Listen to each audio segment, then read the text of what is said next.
استثناء اور اس کا چھٹا باب جو 25 آیات پر مشتمل ہے۔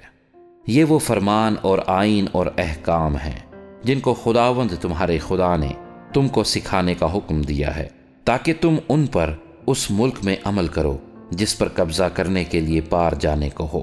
اور تو اپنے بیٹوں اور پوتوں سمیت خداوند اپنے خدا کا خوف مان کر اس کے تمام آئین اور احکام پر جو میں تجھ کو بتاتا ہوں زندگی بھر عمل کرنا، تاکہ تیری عمر دراز ہو۔ اس لیے اے اسرائیل، سن اور احتیاط کر کے ان پر عمل کر تاکہ تیرا بھلا ہو، اور تم خداوند اپنے باپ دادا کے خدا کے وعدے کے مطابق اس ملک میں جس میں دودھ اور شہد بہتا ہے نہایت بڑھ جاؤ۔ سن اے اسرائیل، خداوند ہمارا خدا ایک ہی خداوند ہے۔ تو اپنے سارے دل اور اپنی ساری جان اور اپنی ساری طاقت سے خداوند اپنے خدا سے محبت رکھ، اور یہ باتیں جن کا آج میں تجھے حکم دیتا ہوں تیرے دل پر نقش رہیں، اور تو ان کو اپنی اولاد کے ذہن نشین کرنا، اور گھر بیٹھے اور راہ چلتے اور لیٹتے اور اٹھتے وقت ان کا ذکر کیا کرنا، اور تو نشان کے طور پر ان کو اپنے ہاتھ پر باندھنا، اور وہ تیری پیشانی پر ٹیکوں کی مانند ہوں، اور تو ان کو اپنے گھر کی چوکھٹوں اور اپنے پھاٹکوں پر لکھنا۔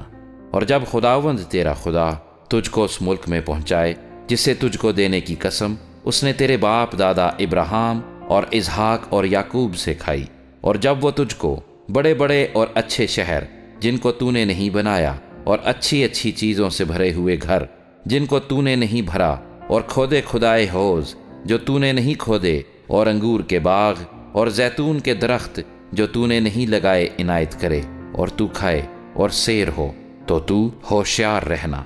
تا ایسا نہ ہو کہ تو خداوند کو جو تجھ کو ملک مصر یعنی غلامی کے گھر سے نکال لایا بھول جائے۔ تو خداوند اپنے خدا کا خوف ماننا اور اسی کی عبادت کرنا اور اسی کے نام کی قسم کھانا۔ تم اور معبودوں کی یعنی ان قوموں کے معبودوں کی جو تمہارے آس پاس رہتی ہیں پیروی نہ کرنا، کیونکہ خداوند تیرا خدا جو تیرے درمیان ہے غیور خدا ہے۔ سو ایسا نہ ہو کہ خداوند تیرے خدا کا غضب تجھ پر بھڑکے اور وہ تجھ کو روئے زمین پر سے فنا کر دے۔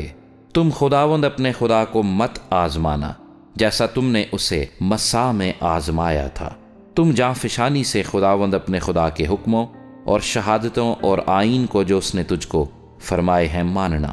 اور تو وہی کرنا جو خداوند کی نظر میں درست اور اچھا ہے، تاکہ تیرا بھلا ہو۔ اور جس اچھے ملک کی بابت خداوند تیرے باپ دادا سے قسم کھائی تو اس میں داخل ہو کر اس پر قبضہ کر سکے، اور خداوند تیرے سب دشمنوں کو تیرے آگے سے دفع کرے جیسا اس نے کہا ہے۔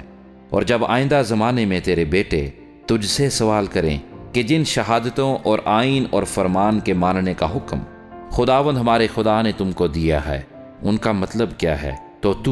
اپنے بیٹوں کو یہ جواب دینا کہ جب ہم مصر میں فرعون کے غلام تھے تو خداوند اپنے زوراور ہاتھ سے ہم کو مصر سے نکال لایا، اور خداوند نے بڑے بڑے اور ہولناک عجائب و نشان ہمارے سامنے اہل مصر اور فرعون اور اس کے سب گھرانے پر کر کے دکھائے، اور ہم کو وہاں سے نکال لایا تاکہ ہم کو اس ملک میں جسے ہم کو دینے کی قسم اس نے ہمارے باپ دادا سے کھائی پہنچائے۔ سو خداوند نے ہم کو ان سب احکام پر عمل کرنے اور ہمیشہ اپنی بھلائی کے لیے خداوند اپنے خدا کا خوف ماننے کا حکم دیا ہے،